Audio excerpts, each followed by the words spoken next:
Welcome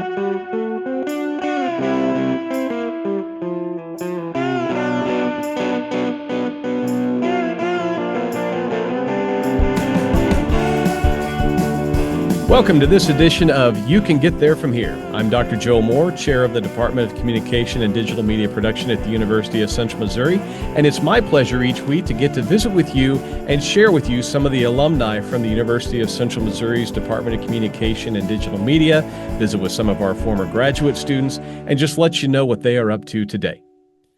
This time, I get to visit with a good buddy of mine, Scott Hofsommer. Scott came through our undergrad program in digital media production. He was one of the first students through our sports broadcasting curriculum and did such a fantastic job, we talked him into sticking around for grad school and getting a graduate assistantship.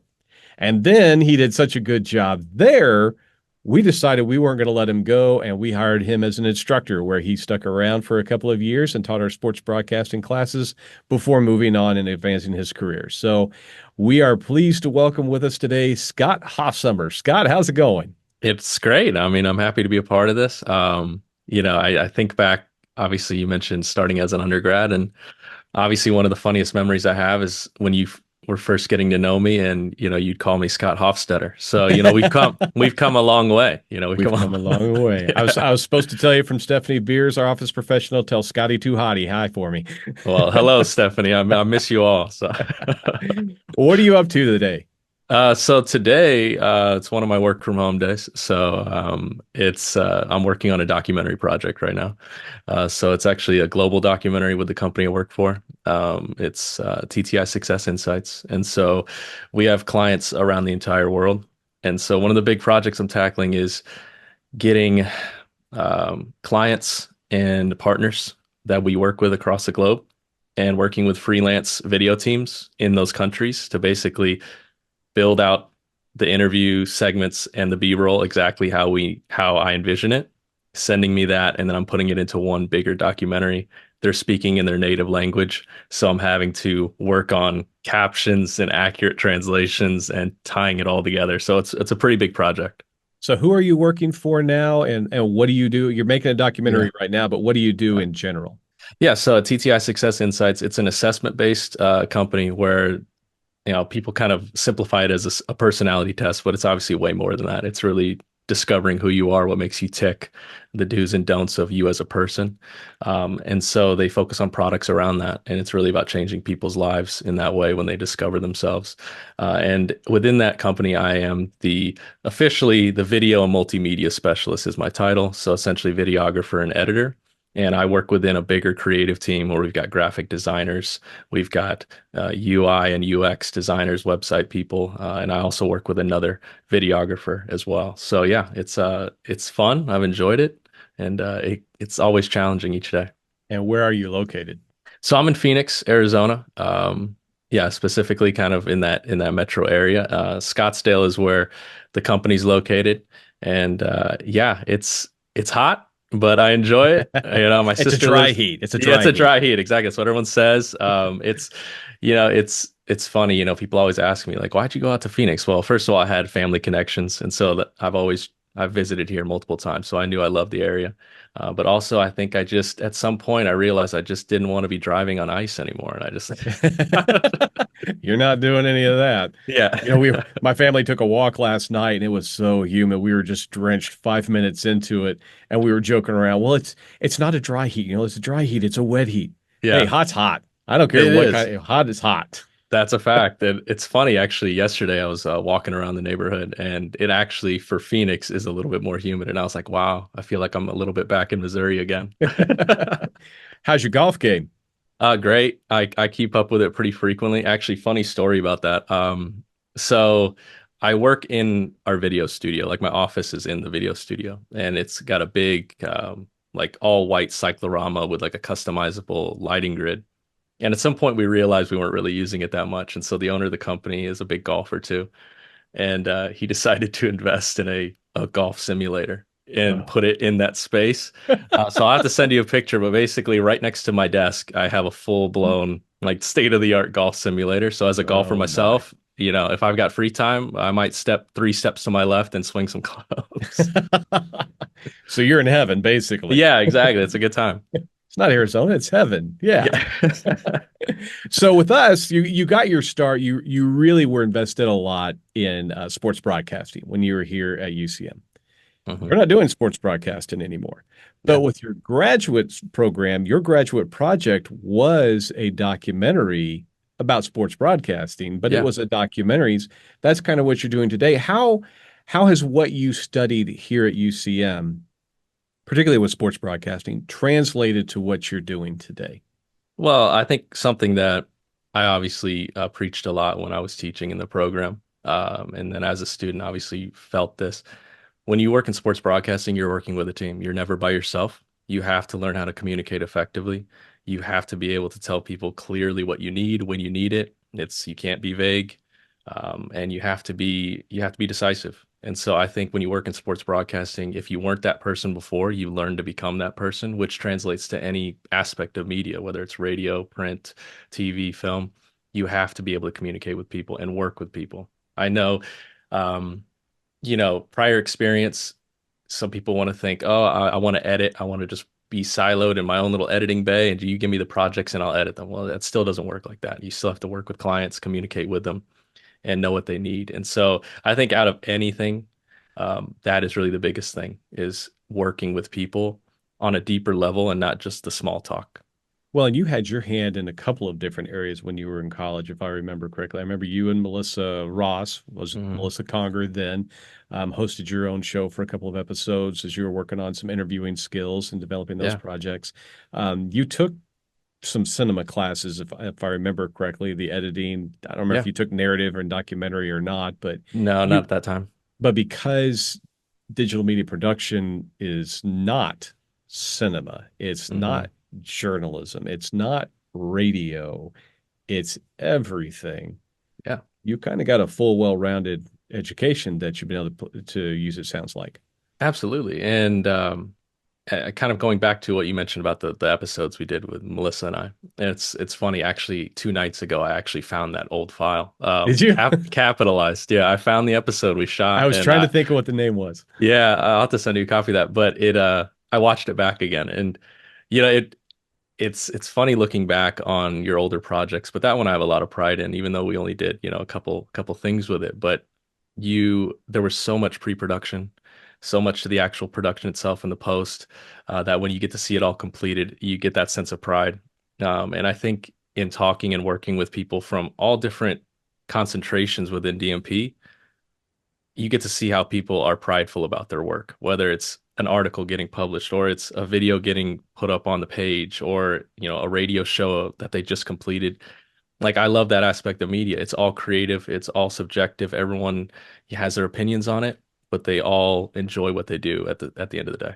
Well, like this documentary you're working on right now, you talk about all the preparation of Mhm. work and then the doing it and the post and everything. How long will the documentary be when you're finished with it?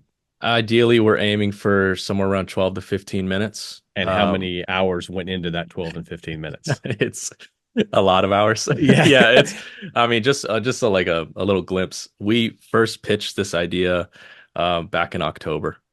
And here we are in almost July. And so we're in the post-production phase of it. And so getting all the logistics together when you're dealing with teams across the globe, different languages, trying to make sure we have the same camera angle setup, lighting setup that we want consistent across multiple countries. That took a lot of work. And so a lot of hours went into that.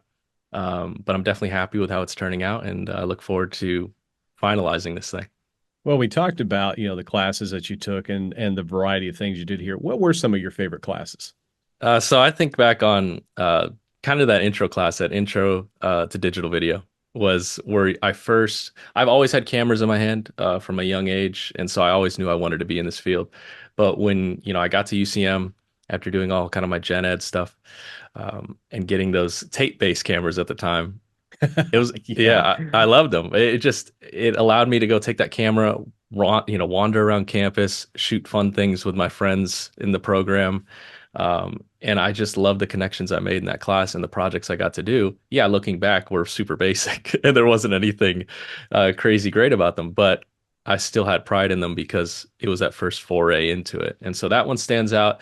I'd also say photojournalism for the aspect of working with photography as the main aspect there.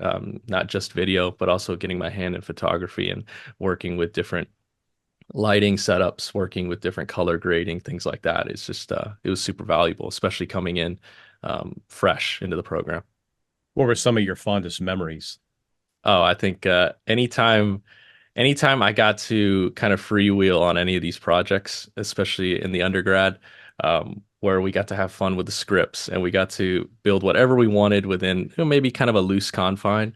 But fondest memories outside of the projects are the time in sports. I mean, I think that's where I spent most of my time, were the people I spent with in sports broadcasting, whether it was working volleyball games, basketball, baseball, football, whatever it was.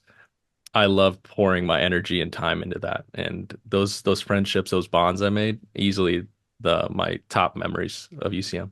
You still keep in touch with some of those folks? Absolutely. Yeah, I have almost monthly calls with some of them that I met back at UCM, and I definitely try and keep in touch and keep those bonds going. So we've talked a lot about your undergrad, about the Yeah. digital media production, the hard skills, the hands-on, the creation skills. hmm But you did stick around and you got your master's degree. How has that helped you in your career? I think looking back on the grad program, I think the first thing that comes to mind is there was a level of maturity I gained going through a grad program. You're working with other like-minded professionals who are there for their certain goals and their aspirations in whatever field they were in, or wanted to go into. And I think there was just a really another level of professionalism and maturity that I gained working with the actual classwork, working in the group work, presentation building, and actual public speaking. I think you get a ton of work in that, especially in the communication master's program, and being comfortable in how you value things, how you approach a problem, and how you dictate that to a group and in a presentation. I think there's major communication skills gained through a program like that. So what's next for Scott Hofsommer? It's a great question. I started this job at TTI year and a half-ish ago, so I'm still relatively new in it. And honestly, with how the team's built, the company's built, I don't see myself going anytime soon. I definitely want to be here for the long haul. I really love the culture and the atmosphere. So in terms of what's next, I can't really say. I think I'm just going to continue to push myself when it comes to the level of creativity and the challenge of the video projects I'm working on, and just have fun and take pride in doing it. So two final questions, and these are the ones I'm asking of everybody. First Yeah. of all, what advice would you give to a current UCM student? And second, for anybody who's thinking about coming to the University of Central Missouri, whether as an undergrad or a grad, what would you tell them? So current student was the first one, right? Yeah. I'd easily say, and once again, this goes back to when I was in the classroom teaching, being on the flip side of things. It's easy to get siloed into your own concentration and think I just got to work with the video, the people in video. Like I don't really need to talk to the audio people. I don't need to talk to, the film people necessarily. But you can't treat it like that. You have to get experience in working in every position, whether that's, hey, try and get on a video shoot where you get to run the audio, be the cinematographer, be the person doing the primary editing. You want to walk away from this program knowing you had experience doing everything and not walking away saying, yeah, I know how to work a video camera, but that's about it. And so that's something where an employer immediately is going to look to the next person who has more experience in everything than you. Now, for new students who are thinking about DMP and coming to UCM, it's really an opportunity for you to get real world experience in everything. So whether it's sports, whether it is, you're strictly a cinematographer, you want to work in film, you want to be an editor, in the field, whatever it might be, UCM has done a really good job as a student, and then obviously flip side when I was in the classroom teaching, just a great job of making sure you have a well-rounded experience. And so obviously I can't speak to other programs, but maybe there's some bias here, but I know for a fact they make sure that you have the tools you need, that the moment you leave and you graduate with that degree, you can confidently move into a job interview, into a job knowing, hey, I've done this before. I've worked with teams plenty of times before, so I'm comfortable in my own skin. I can speak clearly to the team I'm working with. I don't have to be timid and shy, and you can be a confident professional. So I think that's really what it's all about, is making sure you have that level of experience that this program can give you. Well, Scott, it's been so great to have you on today. I'm so proud of you, so proud of where Yeah, you've gone and what you've done with your degree, and good luck to you. Keep cranking out that great content. I appreciate it. Appreciate it. All right, that was Scott Hofsommer, and this is Joe Moore reminding you that you can catch us every episode every week on our YouTube channel. That's University of Central Missouri's YouTube channel, youtube.com/UCMMN. That stands for UCM Media Network.